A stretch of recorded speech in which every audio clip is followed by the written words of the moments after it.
The valley revealed itself to me out of the fog I had already given up hope of escaping. It came as a saviour, yet it unsettled me. How can a place like this even exist?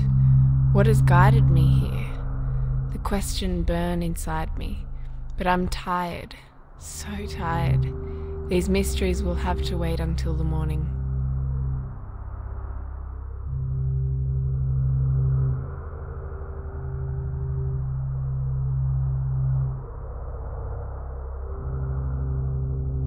My first explorations were almost immediately surprising.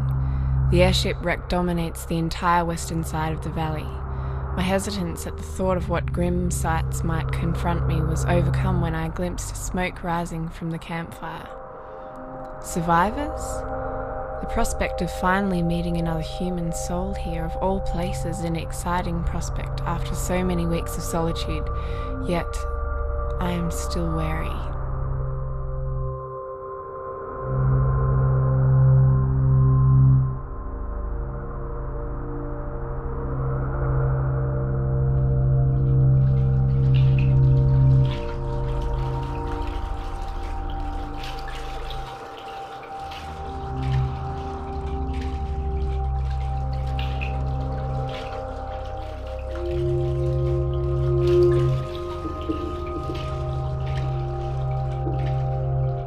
Approaching the campsite, I found what I both had and had not expected. A man knelt near the fire, roasting some kind of local beast over the coals. Seeing me, he stands up, looking as surprised as I feel. We both wait in silence. I was later to learn his name was Rael.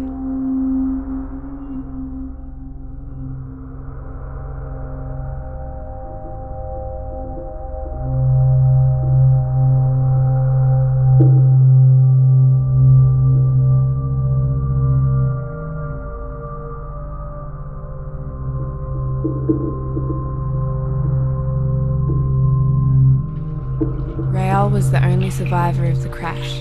He is no more eager to speak of his past than I am, and so by unspoken agreement we've instead focused on more immediate matters of survival. I learnt from him that our valley has the only habitable climate within 100 leagues, yet we've still found it difficult to collect enough food for the two of us. With all our time spent on finding necessities, it was a number of days before we stumbled across the tribe.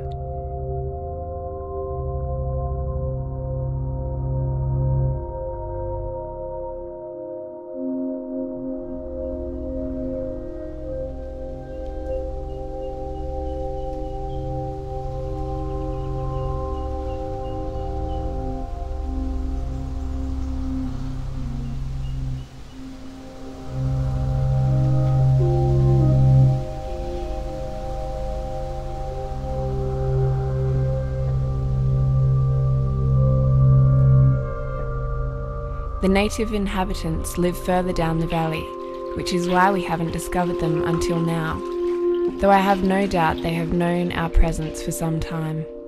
Our first impressions of them were concerning. They came across wild and unpredictable, maybe even dangerous. But as Rael and I slowly got to know them, we have discovered a fun-loving and vibrant side to these fascinating people. We have been slowly accepted by them, being able to share our knowledge and experience while at the same time learning their ways. We're just beginning to understand these people, and as we've got to know them better, Rael and I have drawn closer too.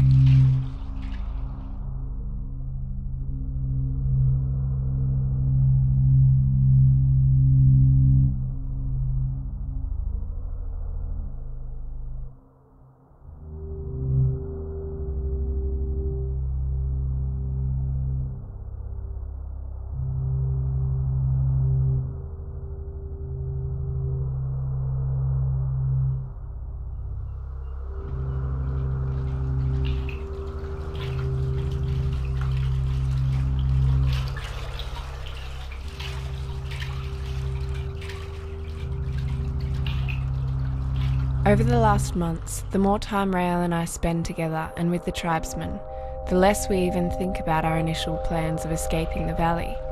It's no longer really a consideration. We're happy here, and at least for me, for the first time in a very long while, all seems well.